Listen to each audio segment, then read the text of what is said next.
Showbiz की दुनिया, showbiz के सितारे, और सितारों में एक नाम फैसल रहमान द ग्रेट। अच्छा, उनकी बात करें, क्या बात करें बताए ना भाई आप। अरे फैसल बीच में इतनी वीडियोस आती रहती है उनकी अच्छी अच्छी, कुछ साल तो वो गायब हो गए थे ना। पहले हमने उनको बहुत देखा 70s 80s 90s, उसके बाद फैसल गायब। उसके बाद वापस आया, एक ड्रामा मेरे साथ भी था उनका, कैसी औरत हो तुम। फिर बॉर्डर पे चले गए वो एक बार, उन्होंने कहा देखिए मैं तो सुकून में। अब वो डिंपल की कोई बात हो रही है आजकल। वीडियोस फैसल रहमान की आप सोशल मीडिया पे देख रहे होंगे, कुछ अजीब व गरीब हैं और कुछ बड़ी मजेदार भी हैं, कुछ एंटरटेनिंग भी हैं, और कुछ थोड़ी प्राइवेट रहती तो बेहतर था। वो पब्लिक के लिए क्यों थी, ओपन टू ऑल क्यों थी। फिर एक नया स्टेटमेंट आया, मुझे लग रहा है कुछ शरारती हो गया फैसल। नया स्टेटमेंट इनका ये है कि जो हानिया का डिंपल तो मतलब कोई नई बात अभी है, नहीं आई है, अभी मैं की बात है। मेरा डिंपल ज्यादा अच्छा है। मेरा डिंपल तो मतलब डेकेड्स। देखिए भाई पहले पैकेज दिखाते हैं ना कि क्या है, उन्होंने क्या कहा है। वॉर ऑफ द डिंपल शुरू कर दी है इन्होंने, मुझे तो ये लगता है। तो हाँ, अच्छा ये दिखाएं कि क्या बोला दिखाना है ना, पहले पैकेज। फैसल रहमान पे एक स्पेशल रिपोर्ट। फैसल रहमान ने हाल ही में बड़ा दिलचस्प दावा किया है। उनका कहना है कि उनके डिम्पल्स हानिया आमिर के डिम्पल से ज्यादा मशहूर हैं। अब ये बहस तो लंबी हो सकती है कि कौन सा डिम्पल सबसे ज्यादा क्यूट है, मगर हकीकत यह है कि पाकिस्तानी शोबिस इंडस्ट्री में डिम्पल्स का अलग ही जादू है। हानिया आमिर की मुस्कुराहट के साथ आने वाला डिम्पल हो, नाजरीन के दिल फौरन जीत लेते हैं, और बिलाल अशरफ की जेंटल पर्सनालिटी के साथ आने वाले डिम्पल को कौन भूल सकता है। जबकि सनम बलोच का क्लासिक डिम्पल आज भी उनके चाहने वालों के दिलों पर राज करता है। तो नाजरीन, आप बताइए कि सबसे ज्यादा खूबसूरत डिम्पल किसका है, फैसल रहमान, हानिया आमिर या फिर किसी और सेलिब्रिटी का। और अगर इस लिस्ट में कोई और शोबिस का सितारा मिसिंग है तो हमें जरूर बताइएगा। मुझे यूनिक ये लग रहा है कि इसमें मसला क्या है। डिंपल की सोच आई कैसे, फैसल को क्या ख्याल आया, पूछते हैं इनसे। अस्सलाम वालेकुम Faisal, how are you? Good morning. Good morning, good morning Nadia. ये पिक्चर ठीक है, पहले तो ये बताओ, हैप्पी? मैं पिक्चर जो मैंने भेजी थी तुम्हें वही लगाई है ना? बिल्कुल वही है जिसमें डिंपल ऐसे बाहर आ रहा है ना कि मैं क्या बताऊं। तो फैसल मुझे पता है एक मसला है आपके डिंपल में, ये कि ये जो मुंह के बाल है ना, इससे छुप रहा है, हानिया का नजर आता है। ये भी तो मैं बताऊं, सबसे पहले तो मैं एक बताना चाहता हूं कि 70s से आपने शुरू किया है। मैं 70s में बच्चा स्कूल में था, मैं 80s के जमाने का ही हूं। सॉरी मैं 70s का नहीं, 70s में बड़े थे। Anyway, sorry 80s। जो मेरी दाढ़ी है ना, ये मेरी दाढ़ी जो है, ये दाढ़ी मेरी जरा सा मर्द बनने के लिए भी तो होती है ना, कि थोड़ा सा डिंपल के साथ तो अब बिल्कुल मैं हानिया आमिर ना लगने लग जाऊं। तो बेहतर ये कि मैं थोड़ी सी मैंने दाढ़ी रखी है कि जरा सी दाढ़ी भी लगे कि अच्छा जी ये शक्ल, क्योंकि जरा मेरी रोमांटिक टाइप शक्ल है ना मेरी, उस तरह की जिस तरह वो हीरो टाइप होते हैं, जिस तरह टाइप। क्या you are a hero, film star, TV star, क्या बात कर रहे हो? लेकिन एक्शन हीरो नहीं, मैं रोमांटिक हीरो था ना, ये दैट्स द डिफरेंस। अच्छा है बिल्कुल, ये जो हीरो है ना आजकल जरा थोड़ा सा एक्सपोज करने लगा है। ये हीरो का मुझे ये बताओ क्या मसला हो गया है? मतलब बंदा कैमरे वीडियोस बनाता है, लेकिन तुम तो बाथरूम शावर में शुरू हो गए। यार पता है किस ऑडियंस के लिए? क्या मेरी जो फॉलोइंग है ना, वो 25 to 34 की फॉलोइंग है मेरी। 80% लोग ये हैं जो मुझे देखते हैं, ये देखना चाह रहे हैं, और उनमें भी फीमेल, उनको ये दिखाना है, और लड़कियां उनमें भी ज्यादा। किसको दिखाना चाह रहे हैं मुझे ये बताओ, शावर में वीडियो का क्या मकसद? एक तो सब देखो, मैं सबको दिखाना ये चाह रहा हूँ कि चाहे मैं जो है मैं हीरो हूँ कुछ हूँ, लेकिन मैं बिल्कुल उन जैसा ही हूँ, उन्हीं की तरह नहाता हूँ, उन्हीं की तरह शावर लेता हूँ। मेरे तो किसको डाउट था इसमें? डाउट किसे था इसमें? यार ये आज क्यों करना पड़ा है ना, ये जो जेन जी है ना, ये बेचारे बड़े सिली हैं। इनको ना जब तक कोई इनके मुंह पर आके कोई ना बताए ना कि जी ए गल है, उस वक्त इनको समझ नहीं आती। ये ये सारे इंटरनेट के ऊपर बैठे होते हैं, अगर इनको आप बताएं ना ये जेन जी की मैं बात करूं, हम तो जरा जेन जी नहीं नहाती। जेन जी जो है ना, वो जब तक वीडियो ना देख लेना अपने सोशल मीडिया पे, उनको यकीन नहीं आता किसी चीज का।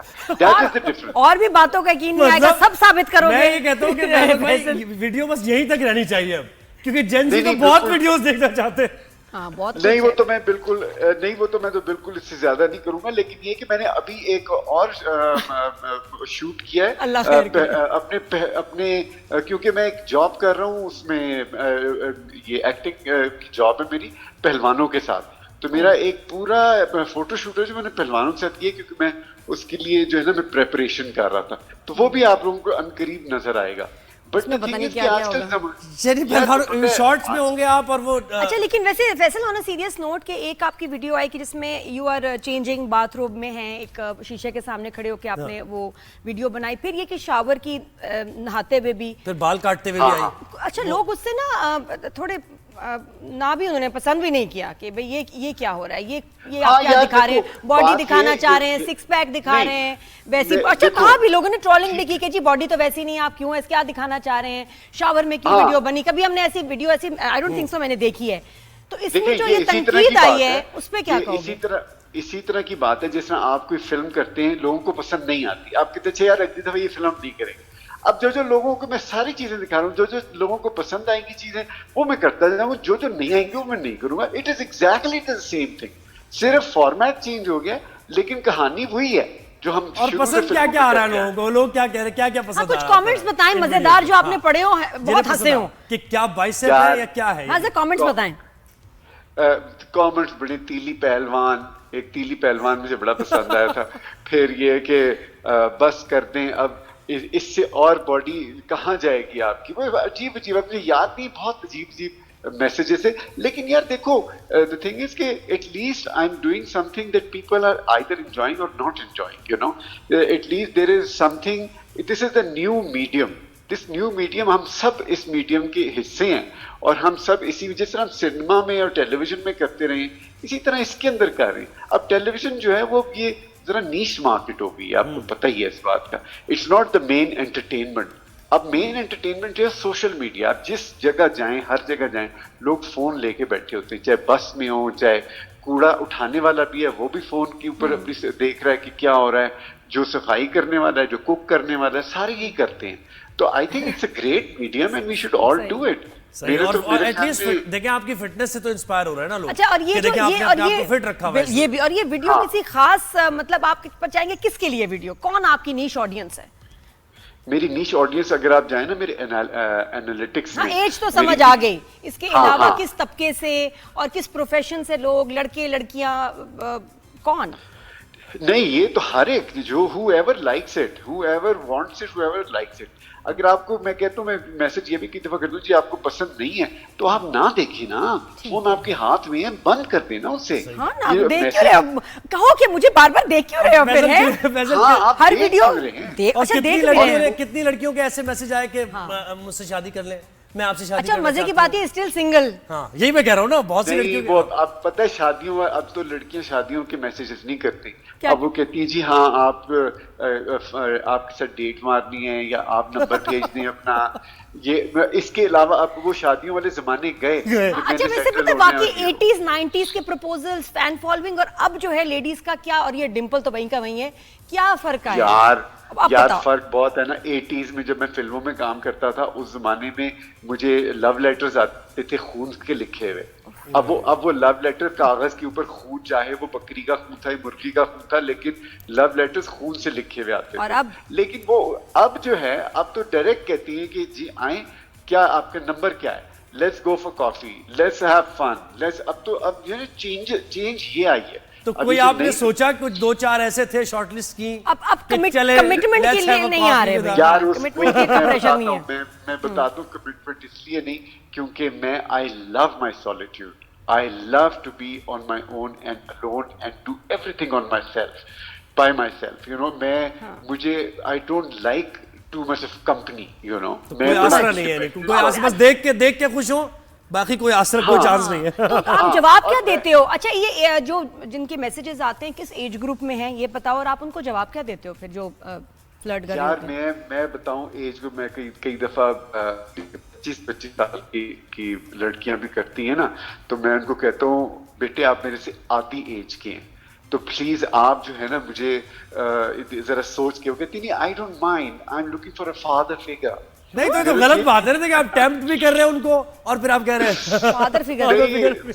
हाँ, अब मैं क्या करूँ, फादर फिगर आजकल वैसे देखा है, मैं बताऊँ जेन जी जो है ना फादर फिगर ज्यादा ढूंढ रहे हैं। मुझे लगता है कि जिस तरह के मुझे मैसेजेस आ रहे हैं ना, तो मैं कहता हूँ कि you know they don't realise, you know that you know they very young But it doesn't matter. That is the evolution of the world. The evolution of, human beings इसी तरह की होती है, And I think it's a great thing. मुझे तो social media बहुत पसंद आया है. बहुत पसंद आया है अभी, और ये नया मेरे ख्याल आपका जो है ना सोशल मीडिया से दोस्ती है. मैं बताऊं आपको कि 1 साल से मैं ज्यादा एक्टिव हूँ, या लेस देन 8 महीने से, और अब लोग मुझे सड़कों पे मेरी रीलों से पहचानते हैं. ये भी मुझे इमेजिन करें कि मैं फिल्मों से शुरू हुआ हूँ. मैंने कोई 40 फिल्में 45 फिल्में की, उसके बाद मैंने टेलीविजन कितना किया, और उसके बाद अब ये this is the third phase of entertainment. और मैं तो इसमें बड़ा हैप्पी हूँ. I think I am really एक 8 महीने से लोग अब मुझे सड़कों पे कहते हैं, वो आपकी वो वाली रील देखी थी, वो आप लंदन में ये कर रहे थे, वो आप इस्लामाबाद में ये कर रहे थे, और so I am really happy that people still remember me. और अब ये कि अब आपको इन रहने के लिए सोशल मीडिया पे अपनी प्रेजेंस रखनी पड़ती है, आपकी प्रोफाइल स्ट्रांग. आगे कुछ और भी आप करने जा रहे हो ना, और क्या डराना है हमें बताओ. नहीं, उस आगे तो मेरी 3 प्लेटफॉर्म शुरू हो रहे हैं. मैं एक्टिंग, मैं मास्टर क्लास शुरू कर रहा हूँ अपने YouTube चैनल पे, फैसल रहमान ऑफिशियल. ये मास्टर क्लास में शुरू कर रहा हूँ एक्टिंग फॉर लाइफ. वो एक ऑन गोइंग मेरा क्लास होगी जिसपे it will be everything related to acting and life and acting. ये अच्छा है. और दूसरा मैं पॉडकास्ट शुरू करने लगा हूँ, which will be a very different kind of a podcast. It will be short and it will be funny. I want to do a funny podcast with celebrities. Celebrities के साथ होगा? With anybody. Most of the people who can say and make people laugh or make people happy in their own right. Faisal यानी आपने सही realise किया है कि ठीक है, अभी इतना पूरा दिन लगा के एक्टिंग करनी, अपना ही प्लेटफॉर्म हो, अपनी अर्निंग हो, अपनी पॉपुलैरिटी. बिल्कुल. मैंने जो है ना अभी अगले महीने आना है मैंने कराची, और मैंने सबके साथ मैंने ना पॉडकास्टिंग भी करनी है. जो भी कहेगा मेरे साथ कर लो, मैं कर लूंगा. और किसी ने कहा नहीं जी हम नहीं करना चाहते फिर ना करें भी, हमें का दुनिया काम है वो. बिल्कुल. तो इसलिए अच्छा, तो फैसल मुझे ये बताओ फिर उस पे कि ये जो डिम्पल की कहानी, शर्टलेस आपकी वीडियो है, आईने के सामने अपनी बॉडी की तारीफ करते हुए, फिर शावर में नहाते हुए वीडियो, ये मुझे बताओ, ये थोड़ा सा इमेज के साथ गड़बड़ नहीं हो जाएगी यार? एक तो मैं अपना इमेज एक तो मैं ब्रेक करना चाहता हूँ. अच्छा, इमेज ब्रेक करना ज्यादा, बिकॉज लोग समझते हैं कि जी ये ऐनक पहन के टाइल गा के अंकल सिर्फ अंग्रेजी बोल सकते हैं, और वो रोल ऐसे करते हैं जो अंकल जो अमीर बिजनेसमैन टाइप, और बड़े सोफिस्टिकेटेड. बेसिकली वो मेरा पर्सोना है. I am not that kind of a person, I am this kind of a person. अच्छा, मैं बहुत ही लावाली और हैप्पी पर्सन हूँ. और मुझे स्वैग लाना चाह रहे हैं भाई. कर्जे जान वाला बाहर से आया हुआ बिजनेसमैन नहीं है. ये Faisal Rahman the fun boy है. फैसल रहमान गंदी बात भी करना चाहता है. एग्जैक्टली. और एंटरटेन. और दूसरी बात ये कि एक्टिंग जो है, एक्टिंग मेरी इज माई पर्सोना. वो मेरी एक इमेज है, वो मैं खुद नहीं हूँ. लोग वो मैं इतना कोई अच्छा करता हूँ कि लोग समझते हैं कि ये इसी किस्म का होगा. उस किस्म का बिल्कुल नहीं हूँ मैं. और लेकिन फैसल हमारा माशरा भी ऐसा है ना कि आप उसमें खुल के एंजॉय करना, एक्सप्रेस करना, ये चीजें नहीं कर सकते. अच्छा, वैसे फैसल मुझे बताएं, आपकी ऑब्जर्वेशन क्या है कि लड़कियों को, आपकी ज्यादा फीमेल फैन फॉलोइंग है ना, लड़कियों को सोफिस्टिकेटेड लड़के अच्छे लगते हैं, साफ सुथरे, नीट एंड क्लीन, बहुत ज्यादा, या फिर थोड़े से जरा क्या थोड़े से क्या? लड़कियों को वो लड़के पसंद आते हैं जो उनको हंसाते हैं और उनके साथ बिल्कुल फ्रेंड्स की तरह रहते हैं. सही. ये लड़कियों को वो पसंद है लॉन्ग टर्म के लिए. नीचे बैठ के खाना भी खा लिया, चाय पी ली बैठ के नीचे कहीं भी, ऐसे. हाँ. लड़कियों को हमेशा जो वो मुद्दे पसंद है जो बिल्कुल कैजुअल हो. और ये मेरी ऑब्जर्वेशन है, I could be wrong, but मैंने तो आज तक ये देखा है. बट द थिंग इज कि मैं सिर्फ ये नहीं देख रहा कि कितनी लड़कियां मेरे पीछे भागी. मेरी तो जनरेशंस, जब मैं 80s में काम करता था, उस वक्त मैं टीनेजर था. उस वक्त की जो लड़कियां थी जो 25 इयर्स की होंगी या 30 इयर्स की होंगी, वो नानियां दादियां बन गई. तो मैं 3 जनरेशंस के साथ मैंने. और आप ये देखिए कि लोग एंजॉय नहीं करते, कितने ज्यादा अपने आप को रोका होता है, ये नहीं कहना, ये नहीं बोलना. तो आप ये कि खुल के एंजॉय करते हैं. मैं जो अपनी मास्टर क्लास कर रहा हूँ ना, इसके अंदर ये मैं सारी चीजें मैं डिटेल में इसको बताऊंगा कि इसकी क्या वजह है। हम लोग ना हमारी ज़हन सेट हुए होते हैं एक फ्रेम के, वर्ल्ड ने हमें एक फ्रेम दिया हुआ है, उस फ्रेम में सब कहते हैं इस फ्रेम में आओ, इस फ्रेम में आओ। अगर आप फ्रेम से बाहर निकलते हैं ना तो आपको कहते हैं oh he is not one of us, he is someone else. हालांकि हर एक उस फ्रेम से बाहर निकलना चाहते हैं। आप हजार कितने लोग हैं इस वक्त, मैं कहता हूँ गुड 90% ऑफ द पीपल जो शादीशुदा हैं वो कहते हैं यार पहले मजा आता, और औरतें भी यही कहती हैं, आदमी भी यही कहते हैं, you know. But the thing is कि बिकॉज़ इट्स बड़ी सही और बड़ी अप्रोच, आप मजे की अप्रोच है।